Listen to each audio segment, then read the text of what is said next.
എടാ പിന്നെയുണ്ടല്ലോ, ഞാനും ഉണ്ടാക്കി ഗ്ലൂട്ടതയോൺ ഡ്രിങ്ക്. കുറച്ച് നെല്ലിക്ക എടുക്കുന്നുണ്ട്, അത് കട്ട് ചെയ്തെടുത്തിട്ടുണ്ട്. കുറച്ചൊക്കെ വാടിപ്പോയിട്ടുണ്ട്, കുഴപ്പമില്ല. പിന്നെ കുറച്ച് ക്യാരറ്റ്, ഒരു ഓറഞ്ച്, ഒരു ആപ്പിള്, ഒരു ചെറിയ ബീറ്റ്റൂട്ട്, ഒരു ചെറിയ പീസ് ഇഞ്ചി.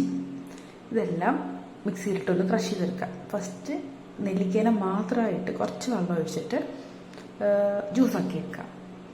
നമുക്ക് അതിൻ്റെ എക്സ്ട്രാക്റ്റ് മാത്രം മതി കേട്ടോ. നല്ലോണം അരിച്ചെടുക്കുന്നുണ്ട്. കണ്ടോ, നല്ല ഇതായിട്ട് കിട്ടിയിട്ടുണ്ട് കേട്ടോ.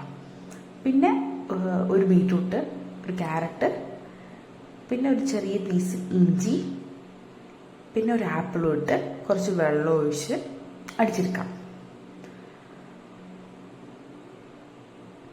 നല്ല പേസ്റ്റ് മാതിരി കിട്ടിയിട്ടുണ്ട്, നല്ലൊരു സുഖം കാണാൻ. പിന്നെ ഓറഞ്ച് മിക്സിയിലിട്ട് അടിക്കണ്ട, ചിലപ്പോൾ കഴിച്ചാലോ കുരുവുള്ളത് കാരണം. അപ്പോൾ ജസ്റ്റ് ഇങ്ങനെ കൈവച്ചൊന്ന് പിഴിഞ്ഞെടുക്കുന്നുണ്ട്, അതിൻ്റെ നീര് മാത്രം. ഇതെല്ലാം കൂടി ഇതാ മറ്റേ നെല്ലിക്കയുടെ നീരിലേക്കാണ് കേട്ടോ ഒഴിക്കുന്നത്. ഇത് അത്രയും എനിക്ക് കിട്ടിയിട്ടുണ്ട്. വെള്ളം ഒരു ഗ്ലാസ് തന്നെ ആഡ് ചെയ്തിട്ടുള്ളൂ. ഫ്രിഡ്ജിൽ വെച്ചപ്പോൾ യൂസ് ചെയ്യാം. എല്ലാ ദിവസവും ഇതിന്ന് കുറച്ച് ഒരു 1/4 ഗ്ലാസ് ഇത് എക്സ്ട്രാക്റ്റും എടുത്ത് ബാക്കി വെള്ളം ഒഴിച്ച് നമുക്ക് കുടിക്കാം.